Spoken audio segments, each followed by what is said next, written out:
Assalamualaikum, Cus. Waalaikumsalam warahmatullahi wabarakatuh. Gimana kabarnya hari ini? Kayaknya sih nggak baik, nggak usah dijawab. Oke. Kayaknya sih nggak baik. Tapi gimana kabarnya? Alhamdulillah sedang baik sih kayaknya hari ini. Gimana ya, aku bingung jadi tanyain kabar. Ya alhamdulillah baik ya. Alhamdulillah masih bisa bertahan sampai detik ini gitu kan ya. Taiwan berapa Taiwan sekarang suhunya? Suhunya sih kayaknya beberapa hari ini lagi agak hangat. Hari ini 24 kali ya? 24 apa 23 gitu? Lupa. Oh lagi dingin ternyata di luar, di rumahku yang hangat. Kok bingung aku? Katanya udah winter, kok 24 ini winter macam apa? AC-ku 24, tapi di luar ternyata lagi belasan. Ya itu ya Taiwan, tapi nggak sedingin Korea sih kayaknya. Di Korea kan lebih negaranya lebih bersalju. Kalau di Taiwan saljunya cuma ada di gunung-gunung aja. Masa sih? Gitu. Berarti harus ke gunung dulu biar bisa lihat salju. Nggak usah, aku tak nyerut es batu aja lah. Nggak usah pakai ke gunung. Kalau musim dingin gini, harga makanan mahal nggak, Jus?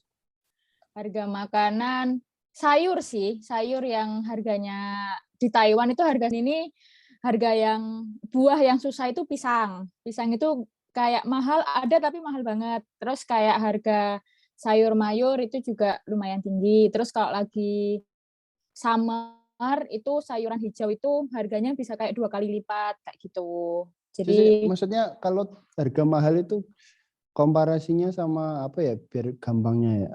Sama Indonesia.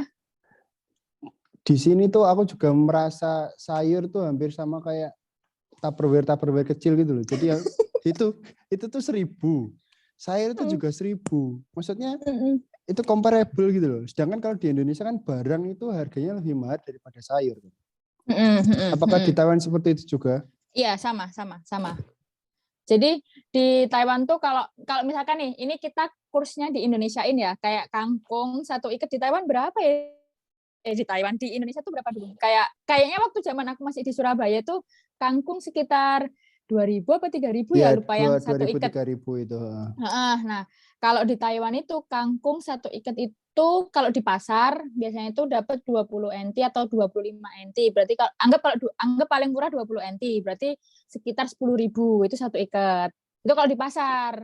Tapi kalau di supermarket itu harganya sekitar 35 NT. 35 NT itu berarti sekitar 17 ribuan lah. Itu kangkung doang ya, belum itu, pakai. Nah gitu loh, Jess. Maksudnya kan ini winter nih. Aku penasaran gimana sih cara ngolah pertanian di negara-negara kayak yang kita singgahi ini. Nah berkaitan dengan itu, ada temen nggak yang punya keahlian atau skill di bidang pertanian?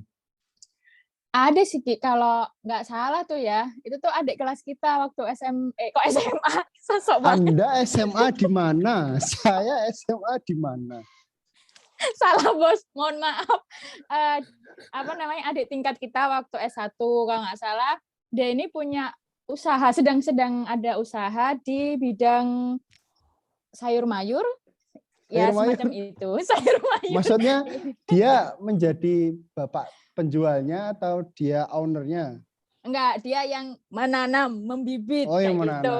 Oke lah, nanti bisa kita tayangkan lebih lanjut ya. Bisa diundang nggak? Bisa. Aku udah hubungin nanti kita minggu ngobrol depan sama atau dia. bulan depan? Enggak, sekarang, right now. Ya. Oke, right now kita panggil ini dia Dan Sulaiman. Halo. Halo Dan Sulaiman. Assalamualaikum. Waalaikumsalam. Ya. Ya ini Dan Sulaiman nih. Kamu kalau mau nanya bibit-bibit bisa tanya ke Dan Sulaiman nih. Ini bibit apa dulu tapi? Ya bibitnya bibit unggul, tahu bibit apa nih. Bibit unggul. Gimana Dan kabarnya Dan? Sehat Mas Ki. Gimana kabarnya Mas Ki? Bacus. Alhamdulillah. Alhamdulillah. Aku tuh iri loh Cus lihat Dan pakai pakaian yang tipis gitu. Aku juga pengen pakai kaos. Pakai aja Pakai bisa kaos. kok Ki. Ya bisa, habis itu masuk angin kalau di sini. Jadi gimana Dan? Apa kabar? Apa kesibukan hari ini? Kalau sekarang sih selepas kuliah berwirausaha di bidang pertanian. Terus kalau ditanya bidang pertaniannya apa, ya seperti yang dibayangkan orang-orang, macul, panas-panasan, terus udah gitu ngebibitin, panen, bawa hasil panen ke pasar. Ya kurang lebih seperti itulah. Di luar itu biasanya sama ngelatih basket juga. Karena kan kegiatan bertani biasanya cuma sampai jam 1, jam 2 ya. Sorenya banyak lowongnya, jadi cari kesibukan lain. Oh gitu ya. Aku tuh kayak pernah ketemu sama Dan itu terakhir di tahun 2000 berapa ya? 2017 atau 18, Jos.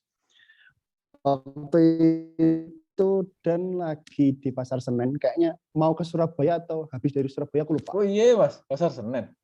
Iya, inget nggak? Waktu itu aku lagi nunggu Manun. Dan lagi nunggu Manun atau aku yang nunggu Manun ya, aku lupa. Pokoknya ada sangkut pautnya sama Manun gitu. Terus waktu itu aku tanya ke Dan. Dan habis ini kamu mau kemana gitu? Mau ke engineer atau mau bidang pertanian gitu? Bukan bidang pertanian sih, kayak lebih ke wirausaha. Wirausaha, iya. Sebelumnya kan Dan udah punya itu loh, apa? Dan cleaning shoes. Dan cleaning shoes. Jadi si Mas Dan ini juga punya usaha pembersihan sepatu ya, apa cleaning sepatu ya dulu sebelum lulus kuliah ya. Nah waktu itu kan habis itu kita berpisah dan sampai sekarang Dan itu masih pegang omongannya kalau mau tetap berwirausaha. Nah itu keren banget sih. Ya terjebak Mas, nggak bisa mengambil arah pulang lagi, balik lagi. Gimana kok bisa terjebak? Jadi sebenarnya kan kalau mulai ngerunut ke awal lagi ke mana? Awal terjun ke dunia usaha itu gara-gara Pak Dani akustik. Jadi waktu itu tuh nyangkut matkul sinyal. Matkul sinyal itu nyangkut di semester ganjil. Iya, semester ganjil. Nah, udah gitu kan kalau di ITS ganjil-ganjil genap-genap kan. Nah, ketika waktu semester 8 waktu itu tuh bener-bener kosong. Jadinya nggak ngambil TA, kuliah juga waktu itu apa ya, Medpen juga udah lewat. Oh, cuma ini doang mata kuliah pilihan, Matpil, 2 SKS, ngambil 2 juga waktu itu. Nah, daripada kosong, saya coba apa ya, kira-kira cari kesibukan yang bermanfaat segala macem. Dan kebetulan kan sebelum-sebelumnya ada pernah nekunin cuci sepatu. Ya udah dari situ coba cari-cari lomba. Karena kan kalau mahasiswa tuh di ITS sering banget lomba. Mulai dari PKM, terus lomba yang biasa di wirausaha mandiri, terus udah gitu pokoknya banyak lah masukin proposal ketika itu. Dan setelah itu akhirnya diterima, didanain sama waktu itu nama lombanya tuh KBMI. Singkatannya apa ya? Kompetisi Bisnis Mahasiswa Indonesia, KBMI itu.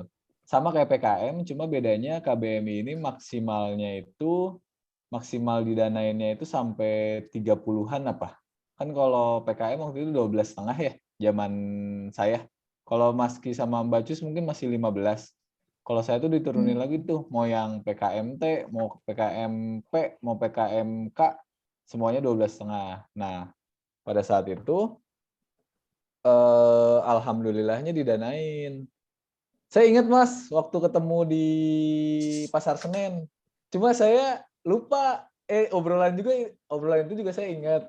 Waktu itu tuh Mas Oki baru datang ya, apa mau berangkat gitu? Kayaknya sih baru datang. Baru datang ya? Baru datang kayaknya. Nah, terus udah gitu, setelah didanain itu cairnya kan bulan 8 uangnya itu. Dan bertahap sampai bulan November. Biasalah, kalau yang gitu kan bertahap ya. Ya. Nah, istimewanya KBMI ini, ya mungkin emang udah jalannya juga ya. Dia ini dananya beneran dikasih, bukan dana pinjaman yang ditahan ijazah. Kan kalau yang sebelumnya tuh sampai ditahan ijazah ya. Ditahan ijazah, terus dilihat dananya itu beneran dipakai buat usaha apa cuma dibawa kabur doang. Terus anehnya saya malah ngejalanin bisnis, bukan diambil aja terus dibawa pulang. Itu juga saya kepikiran sekarang. Waktu itu didanain 17,5 kalau nggak salah. Jadi waktu itu, anjir kenapa nggak gue bawa balik aja ya duitnya, kenapa dipakai beneran buat usaha. Ya udah akhirnya inget banget tuh November tuh cair semua. Nah kebetulan awal Januari itu sibuk sidang. Awal Januari itu sidang, berarti kan November Desember tuh lagi sibuk-sibuknya TA banget ya. Nah di situ memutuskan untuk udah bilang juga ke dulu tuh dosen yang bagian ngurus tuh namanya apa ya? Ada kan bagian dosen-dosen yang monef-monef itu. Bapak Oki yang paham. Ada dosen pembimbingnya gitu, Oh iya, Mas. dosen. Yang itunya, saya izin, Pak, kalau saya ngejalanin sekarang, saya nggak bisa, mending nggak dipakai aja uangnya, karena saya mau fokus tugas akhir dulu. Kebetulan diizinkan juga sama dosennya. Akhirnya saya beresin TA sampai sidang, terus revisi beres, baru saya ngejalanin si cuci sepatu itu. Kan ya udah deh, setelah wisuda dan setelah pada saat itu tuh saya pulang tuh ke Bogor, ingat banget karena kakek saya meninggal. Jadi saya harus pulang ke Bogor. Itu mau berangkat lagi ke mana? Mau berangkat lagi ke Surabaya, mau ngurusin ya toko yang di Surabaya lah. Terus udah gitu dari bulan seperjalanan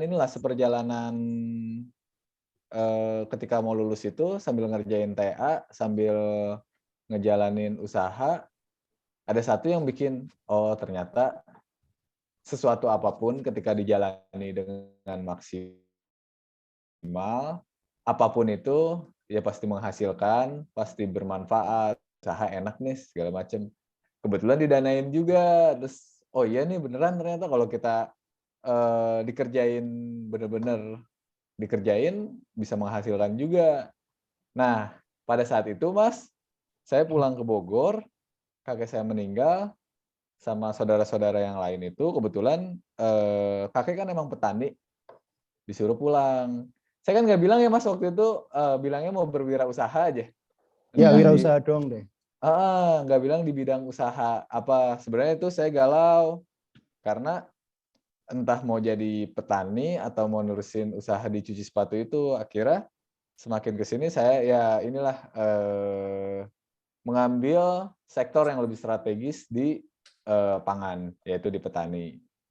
Kurang lebih seperti itulah Mas ceritanya. Oke. Nah, berarti potensi untuk kita tarik mundur waktu dan mau ngajuin proposal tadi. Berarti potensi untuk berwirausaha atau keinginan berwirausaha itu muncul pada saat akhir kuliah tadi dong? Enggak sejak dulu suka berwirausaha gitu enggak? Sebenarnya mulainya waktu itu tahun kedua Mas. Tahun kedua akhir. Cuma kan tahun ketiga sibuk di himpunan jadi sempat berhenti dulu. Nah, pas tahun keempat tahu ada nyangkut di sinyal, akhirnya saya nyari kesibukan. Kesibukannya ya berwirausaha itu. Oh, berarti gitu Jos, enggak berarti dan menemukan potensinya pada saat pertengahan kuliah gitu. Enggak pada saat sebelum kuliah gitu. Iya, betul. Berarti waktu SMA dulu nih Dan, kalau ditarik ke belakang, pas SMA tuh kamu memang pengennya kuliah di, kan, oh ya, tadi belum cerita, kalau Dan ini Sama kayak saya dan Oki, dan juga kuliahnya di Teknik Fisika ITS kayak gitu. Nah, berarti dulu waktu Baik, teknik fisika ITS terbaik. nggak usah Nggak gitu-gitu usah amat, Dan. dipromosiin. Nggak usah Oh, gitu. dipromosiin. Iya, nggak usah gitu-gitu amat, dan biasa aja. Oke, siap. Enggak, maksudnya. Jadi dulu waktu SMA itu kamu emang udah waktu SMA nih, waktu sebelum kuliah, sebelum kamu ke yang di tahun kedua dan kawan-kawan, untuk SMA tuh udah ada kayak kesukaan buat wirausaha gitu nggak? Atau waktu SMA emang cuma mikirnya mau kuliah gitu aja? Oh, belum Mbak, jujur. Karena Hmm. waktu SMA juga milih teknik fisika kan lebih ke arah, gue mau ngerantau mau sekolah yang jauh, gimana ya yang sekiranya masuk. Waktu itu milih UGM, nggak masuk. Ya udah deh ITS. ITS milih teknik mesin, nggak masuk juga teknik fisika. Oh, ya udah setelah keterima baru cari tuh teknik fisika apaan ya. Oh, tentang energi terbarukan. Oke deh, siap masuk. Ternyata nggak juga. Beda banget sama yang ini. Nah, gini nih. Paham. Berarti sebenarnya Dan ini tuh sebenarnya nggak cuma Dan doang sih, kayaknya tuh banyak banget di luar sana, dan mungkin termasuk kita salah satunya juga dulu seperti itu gitu kan, ngikut gitu aja, pengennya dengan motivasi-motivasi lain gitu kan. Tapi it's okay, nggak apa-apa, karena pada akhirnya juga akan menemukan kesukaannya. Berarti ini wirausaha ini udah menjadi kesenangannya Dan ya, kayak sesuatu yang Dan suka, terus kayak Dan into banget lah dengan wirausaha kayak gitu-gitu. Menikmati. Mungkin bukan di wirausahanya kali ya, Mbak, di bagian petaninya mungkin. Iya, karena berwirausaha itu jadi petani itu nggak lepas dari bidang berwirausaha. Kenapa? Karena kan saya juga sebagai petani harus menjual sayur-sayur hasil pertanian saya setinggi-tinggi mungkin. Jadi kalau nggak berwirausaha ya sulit juga kalau mengandalkan yang udah ada, konvensional yang udah ada aja. Oh, berarti berarti yang pertama itu kan usahanya Dan itu yang Dan cleaning shoes, yang cuci sepatu itu masih ada atau Itu masih ada. masih ada Dan? berarti? Masih ada. Di Mantap. Surabaya, Jakarta, sama Bogor, Mas. Aku boleh daftar nggak jadi itunya? Cleaning service-nya maksudnya? Boleh. Apa jadi sepatunya? Biar dibersihin. Oke. Tadi itu menarik banget loh, Jus. Maksudnya aku tadi pikiranku ya, maksudnya kayak terawanganku, Dan mau cerita dari signal and system pelajaran sinyal tadi, terus nyambung ke wirausaha. Tapi saya nggak dapat apa linknya. Oh, ternyata nggak ada linknya. Linknya cuma karena macet di sinyal. Buat teman-teman tahu, sinyal itu adalah salah satu mata pelajaran di teknik fisika, mata kuliah yang di teknik fisika, dan itu memang something, maksudnya memang cukup advance, jadi butuh effort lebih gitu. Dan pada kasusnya, pada jalan hidup Mas Dan itu, beliau tersangkut di sinyal. Akhirnya nggak lulus gitu, nggak lulus Mas ya? Nggak lulus. Tapi memang itulah jalan hidupnya Mas Dan. Nah, kita pengen korek-korek dalam lagi ya tentang bisnis tadi lah. Nah, waktu Mas Dan tadi memutuskan ya, seingatku dulu waktu Dan bilang ke aku itu di stasiun, itu kayak aku lupa ya, pokoknya Dan itu cukup mantep kalau bilang aku mau berusaha, aku mau berwirausaha. Maksudku pada waktu itu aku amazed banget gitu loh, impressionku tuh, wah ini anak keren banget sih bisa bilang kayak gitu. Sedangkan diriku, aku tuh nggak mampu buat bilang kayak gitu Dan. Nah, bisa diceritain nggak kira-kira memutuskannya? Oke nih, aku mau murtad dari engineering, mau wirausaha aja. Kira-kira seberapa hebat sih? Bukan seberapa hebat, seberapa effort kamu untuk memutuskan hal itu? Itu kan sangat berat banget ya. Setuju, Mas. Karena untuk memulai karir ketika kita tidak sesuai dengan jurusan yang diambil kuliah itu sulit banget. Pasti Mbak Mas ngerasain lah ketika yang sejurusan aja dengan yang misalnya mau lanjut kuliah, aja itu kan sulit ya. Gimana lagi yang enggak gitu. Nah, saya narik benangnya Mas, Mbak, sebenarnya bukan dari kuliahnya, tapi dari mindset yang saya dapetin dari dosen-dosen, dari organisasi, termasuk dari Mas Mbak juga. Terus udah gitu ya dari pengkaderan. Mungkin secara nggak langsung emang kegiatan di mahasiswa itu yang banyak membentuk saya hingga saat ini. Dalam artian, oke lah saya dari kecil sampai lulus SMA di Bogor.